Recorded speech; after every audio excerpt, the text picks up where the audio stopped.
What's up YouTube, Jabber Tech, and I got another wearable review for you. This time we're going to take a look at the Samsung Gear Sport against the Gear Frontier, and hopefully I can help you make a decision if you're trying to choose between one of the two. Both of them use the wireless charging format, and if you happen to have an S3 charger lying around, it will still work with the Gear Sport, so you can change them around. You don't have to go buy new wireless chargers if you need a couple extra. So just looking at both of them, they're obviously targeted towards a different market. And the Gear Frontier definitely is a larger modeled wristwatch than the Gear Sport. The Gear Sport, as the name implies, is mostly for sportive people, people who like to run, maybe you're triathletes. I think Samsung is definitely trying to hit a different market with this. And not to mention, it could be marketed to people with smaller wrists, and especially the blue version might be targeted more towards female audiences. The Gear Sport is a lot smaller, and the Gear Sport does have a 1.2-inch screen, while the Gear Frontier has a larger 1.3-inch screen. So the differences are pretty noticeable, and even if you put them one on top of the other, you'll see that the Frontier definitely is larger. And they both have the heart rate sensor. Now, Samsung says that the heart rate sensor on the Gear Sport's a lot better, just because as you see it protrudes a little bit, so that supposedly helps you with your heart rate and better accuracy. And the Gear Sport has like a squircle design, so maybe they're trying to copy their icons. It is a squircle, but that really doesn't bother me. I think it looks pretty nice, really, in my opinion.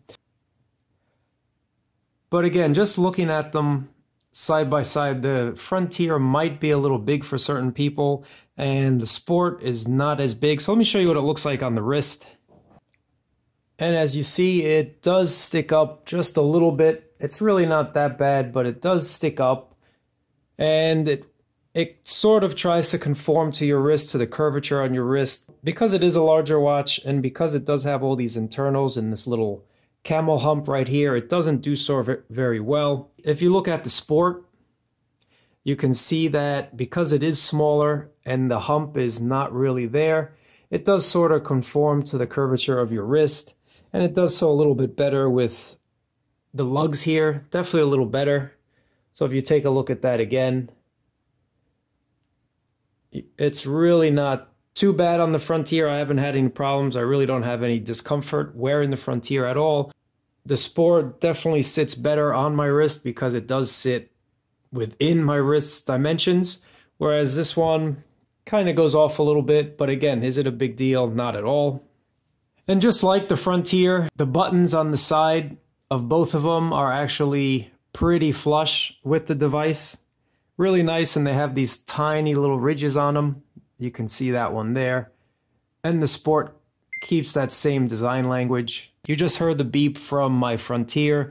The Frontier has a speaker. The Sport does not have a speaker. Whether or not that's a big deal really comes down to the way you use your watch. I realize it's not really a big deal not having a speaker, because in most cases I'm in a loud environment and I'm really not able to take phone calls on my wrist. Just because it is such a loud environment, I can't really hear the people. So if you're walking around in the street, I live in New York City, and the streets are extremely busy. So even if I do take a phone call on my wrist, I really can't hear the person, they can't hear me. It really came most useful when I'm around the house doing dishes or whatever. The vibration motor on this Sport seems to be a lot stronger than the Frontier. Maybe that's all in my mind, but it does seem like it is a lot stronger, so you definitely will not miss any notifications with this. One more thing to note, they do have about the same internals. Samsung's being a little shady about the processor in this Gear Sport, but I do believe it's the same as what's in the Frontier. Same 4 gigabytes, same RAM. This one is submersible in salt water and up to 5 ATMs. So that means you can go swimming with this without a problem in the ocean, in the pool, do your laps. Whereas the Frontier is only IP68. So it definitely is not recommended to take in salt water, nor is it recommended to shower with maybe, and it's not recommended to swim with this at all. They removed the speaker from this one so that they could achieve that 5 ATM rating, whereas this one has a speaker port, so there is a lot more chance that water will get into it. The Gear Sport has a microphone, so you still can have your messages transcribed, or you can have it call somebody, but you will have to take that call on your phone. They're both running Tizen 3001, and if you want to see my video on that, I have a link in the description as well as a card that just popped up. I went into detail about what this new software version does. So the software on both of these are identical. They do have some new watch faces just for the Gear Sport. I don't know if they'll make it over to the Frontier, but this happens to be one of my favorite. Another thing to mention between these two, because this is a smaller watch, the bands are replaceable. As you see, I have a nice replaceable band here. And these are 20 millimeters, whereas the Gear Frontier uses the more standard 22. Both are readily available on Amazon or on the webs, so you can find replaceable bands. The Gear Sport definitely feels like they put a little more effort into this rotating bezel on the Gear Sport, and definitely does not rotate as easily as on the Frontier. And again, that could be because this is a sport watch designed for people who are running or triathletes. So that could be why. Neither one of them represents a problem. They're both very responsive. They feel sturdy, both of them. I don't feel like one of them's loose and the other one isn't. Just the clicks are a little more pronounced on the Sport.